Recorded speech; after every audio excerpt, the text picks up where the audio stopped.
అనగనగనగనగా ఒక ఊరిలో ఒక చిన్న పిల్లాడు ఉండేవాడు. ఆ పిల్లాడి పేరు రాము. అతనికి చెట్లంటే చాలా ఇష్టం. కానీ అతని ఊరిలో పెద్ద చెట్లు చాలా తక్కువ.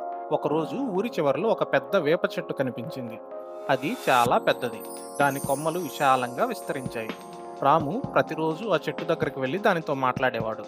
పెద్దమ్మ చెట్టు, నువ్వెంత పెద్దగా ఉన్నావో కదా, నీ నీడలో కూర్చుంటే ఎంతో హాయిగా ఉంటుంది అని చెప్పేవాడు.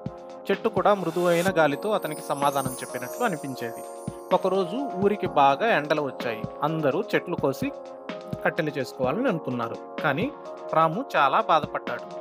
అతని ఊరి పెద్దల వద్దకు వెళ్ళి, ఈ చెట్టు మనకి గాలి నీడ ఇస్తుంది, దాన్ని కోయకండి అని చెప్పాడు. అందరూ మొదట అంగీకరించలేదు. కానీ రాము చెట్టుకు రక్షణగా నిలబడి చెప్పిన మాటలు విని వాళ్ళు దానిని వదిలేశారు. అప్పటి నుండి ఊరి పిల్లలంతా ఆ చెట్టు దగ్గర ఆడుకోవడం, గడపడం మొదలుపెట్టారు. చెట్టు సంతోషంగా గాలి వీచేది. అందరికీ చల్లదనం అందించేది. ఇలా పెద్దమ్మ చెట్టు ఆ ఊరికి ఒక అందమైన నేస్తంగా మారిపోయింది. ప్రకృతిని మనం కాపాడితే మనకు మంచి జరుగుతుంది.